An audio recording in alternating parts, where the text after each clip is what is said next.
Voter പട്ടിക വിവാദത്തിൽ വീണ്ടും ഞെട്ടിച്ച് ബീഹാർ. വോട്ടർ പട്ടിക പരിഷ്കരണവുമായി ബന്ധപ്പെട്ട് പുതിയ കണക്ക് തെരഞ്ഞെടുപ്പ് കമ്മീഷൻ പുറത്തുവിട്ടു. വോട്ടർ പട്ടികയിൽ ഉൾപ്പെട്ടിരുന്ന അനധികൃത കുടിയേറ്റക്കാരുടെ എണ്ണം 43.7 ലക്ഷം വരുമെന്നാണ് കണക്ക്.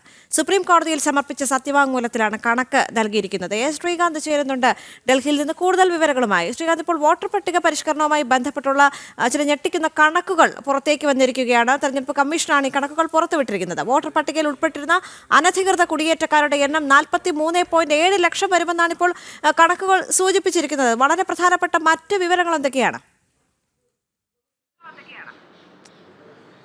ഈ രാജ്യത്താണ് ഇതൊക്കെ നടക്കുന്നത് എന്ന കേൾക്കുന്ന ഞെട്ടലിലാണ് ഇപ്പോൾ ഉള്ളത്. കാരണം ഒരു സംസ്ഥാനത്ത് വോട്ടർ പട്ടിക പരിഷ്കരണം വളരെ ചുരുങ്ങിയ സമയത്തിനുള്ളിൽ പൂർത്തിയാക്കിയപ്പോഴാണ് 43 ലക്ഷത്തിലധികം അനധികൃത നുഴഞ്ഞുകയറ്റക്കാർ, കുടിയേറ്റക്കാർ വോട്ടർ പട്ടികയിൽ ഇടം പിടിച്ചിട്ടുണ്ട് എന്നുള്ള കാര്യം വ്യക്തമാകുന്നത്.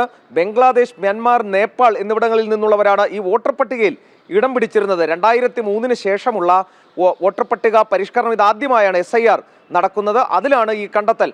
ഇത് ഏറ്റവും മോശകരമായി ബാധിക്കുന്നത് ഈ 43 ലക്ഷം എന്നൊക്കെ പറയുമ്പോൾ പലരുടെയും ജയപരാജയങ്ങളെ നിർണ്ണയിക്കാൻ പോകുന്നതാണ് ഈ കണക്ക്.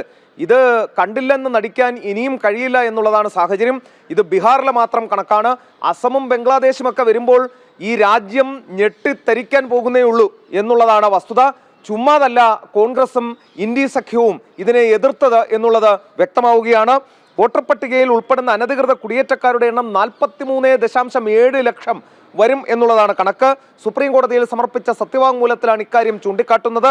വോട്ടർ ഐഡിയും ആധാർ കാർഡും ആധികാരിക രേഖകളായി പരിഗണിക്കാൻ കഴിയില്ലെന്നുകൂടി തെരഞ്ഞെടുപ്പ് കമ്മീഷൻ പറയുന്നു. കാരണം ആധാർ കാർഡ് പൗരത്വത്തിനുള്ള രേഖയല്ല എന്നാണ് അവർ ചൂണ്ടിക്കാണിക്കുന്നത്. ഭരണഘടനാപരമായും നിയമപരമായും വോട്ടർ പട്ടിക പരിഷ്കരണം സാധുതയുള്ളതാണെന്നും തെരഞ്ഞെടുപ്പ് കമ്മീഷൻ പറയുന്നു. അതായത് SIR പൂർത്തിയാകുമ്പോൾ അത് അസമിലും ബംഗാളിലും ഇനി തെരഞ്ഞെടുപ്പ് നടക്കാൻ പോകുന്ന എല്ലായിടത്തും വരും. അപ്പോൾ ഒരു കാര്യം വ്യക്തമാണ്, ഇന്ത്യ സഖ്യം ഇതിനെ എതിർത്തത് ഇതിൽ ചില കാര്യങ്ങൾ ഉള്ളതുകൊണ്ടാണ്. 43 ലക്ഷമാണ് ബീഹാറിൽ ഇതുവരെ കിട്ടിയ അനധികൃത കുടിയേറ്റ വോട്ടർമാർ.